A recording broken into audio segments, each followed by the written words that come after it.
Imagine waking up one morning to realize that your income has doubled over the last 5 years.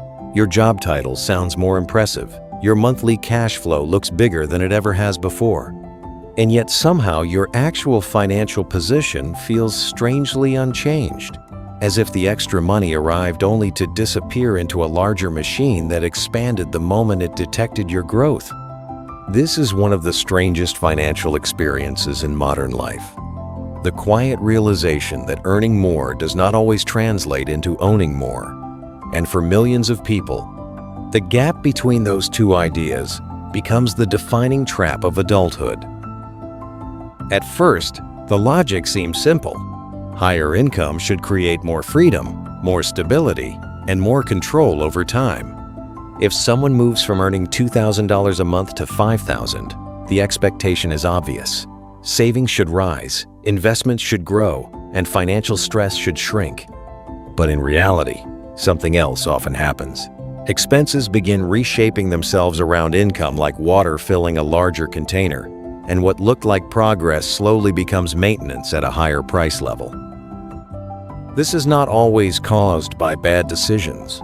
In many cases, it is the natural result of economic psychology mixed with social adaptation. Human beings are highly adaptive creatures, and adaptation changes financial expectations faster than income can create wealth. The apartment that once felt sufficient starts feeling temporary. The old car begins to feel inefficient. Cheaper food feels inconvenient, and experiences that once felt luxurious begin to feel normal. What changes is not survival, but the baseline definition of comfort. Behavioral economists call this hedonic adaptation, the tendency for satisfaction to normalize after improvement. In money terms, it means financial upgrades stop feeling like upgrades remarkably fast. A 20% pay increase creates excitement for perhaps a few months, but the mind recalibrates quickly, and once it does, the new income becomes psychologically invisible. The spending attached to it, however, remains very visible. This creates a subtle illusion. People often measure financial success by income because income is immediate and visible. Ownership is slower, quieter, and often invisible in daily life. Nobody sees your emergency fund when you walk into a room. Nobody compliments your index fund allocation at dinner. Nobody notices your debt-free balance sheet from across the street. But everyone notices the car, the watch, the house, and the vacations. Social visibility pulls attention towards spending, while real ownership grows in silence. And this is where the trap becomes dangerous, because modern economic systems are built around converting income into consumption as efficiently as possible. Think about how many industries compete for your salary before you even receive it. Housing markets scale to absorb wage growth through higher rents and mortgages. Subscription services multiply into dozens of recurring expenses. Financial institutions convert future income into present purchasing power through debt. Insurance expands with asset complexity. Taxes increase with income brackets. Lifestyle industries package identity into products. The system does not merely respond to income growth. It anticipates it. Historically, this pattern is not new. During the industrial expansion of the 20th century, rising wages created the middle class, but they also created mass consumerism. Companies learned that predictable wages made predictable buyers, and once installment payments became normal, consumption accelerated beyond actual ownership. Instead of buying only what cash allowed, people began buying against future labor. This shifted the relationship between earning and owning in a profound way. Before consumer credit became widespread, ownership was delayed until money existed. After credit normalization, ownership became simulated immediately, while actual ownership was postponed through debt obligations. That psychological shift changed everything. It allowed people to feel wealthy without increasing net worth. This distinction between cash flow and net worth is where most confusion lives. Cash flow is movement. Net worth is position. Cash flow tells you how much money enters and exits. Net worth tells you what remains after everything settles. A person earning $10,000 per month while spending $9,500 has weaker financial ownership than someone earning $4,000 while spending $2,000 and investing the difference. Income creates potential, but margin creates ownership. The math here is brutally simple. If your income rises from $3,000 to $6,000 per month, and your spending rises from $2,500 to $5,500, your savings increase only from $500 to $500. Income doubled. Ownership growth stayed flat. This is the hidden paradox.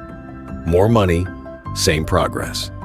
Now scale this over 10 years. At $500 monthly, invested consistently, ignoring returns, you build $60,000 over a decade. If instead your higher income had preserved even a $2,000 monthly margin, that becomes $240,000 over the same period. Same person, same labor, different behavioral structure. The difference is not income. The difference is retained ownership. Psychologically, higher income often creates what researchers call permission expansion. This is the internal logic that says, I make more now, so I can afford more now. And technically, that is true. But affordability is not the same as sustainability, and sustainability is not the same as wealth creation. This confusion is reinforced by social comparison. Humans rarely evaluate financial health in isolation. They compare horizontally against peers, neighbors, coworkers, and digital strangers.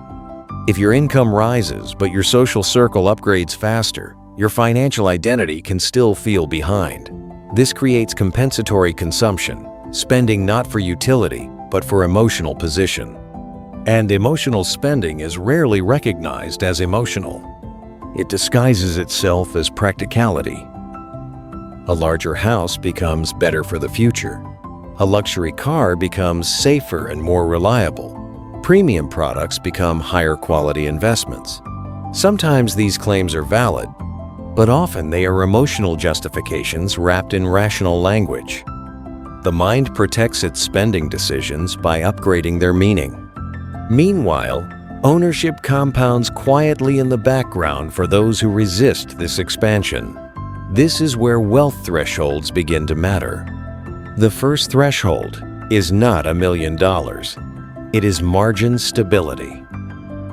A person who can consistently preserve 20 to 30% of income creates a wealth engine regardless of income level. This margin becomes investable capital, optionality, and resilience.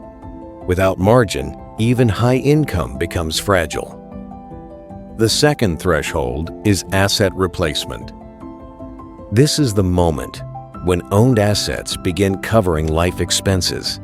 Investments generate income. Debt shrinks. Cash reserves absorb emergencies. At this point, labor is no longer the sole pillar of survival.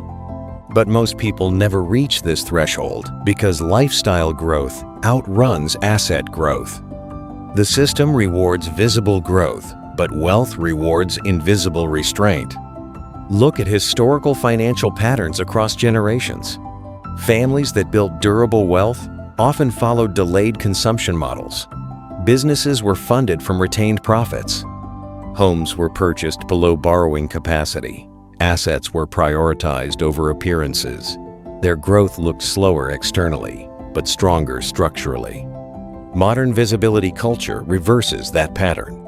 Social media transformed consumption into performance.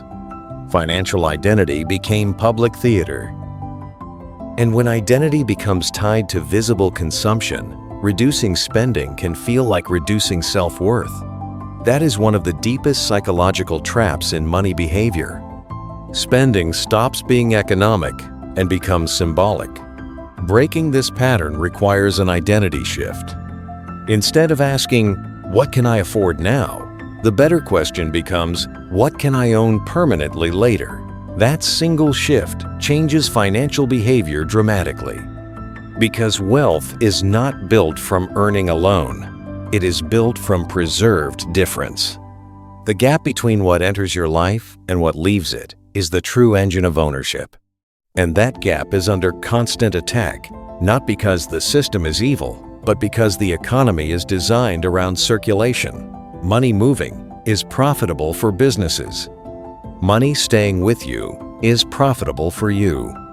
Those incentives are naturally in conflict.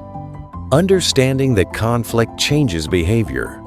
It reframes raises, bonuses, and new opportunities not as invitations to expand life immediately, but as chances to widen ownership margin. And ownership margin changes time itself. It buys patience. It buys flexibility. It buys the ability to make decisions without desperation. That is the real shift most people misunderstand. Wealth is not about luxury first. Wealth is about reducing dependency on constant labor through accumulated ownership. A person earning less but owning more has more structural freedom than a person earning more but owning nothing.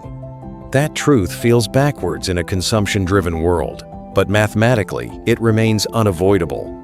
Income is temporary. Ownership is durable. And the moment you understand that earning more means very little unless you protect what stays, you begin moving differently through the economic system, not as a participant being absorbed by it, but as an architect slowly building something the system cannot easily take back.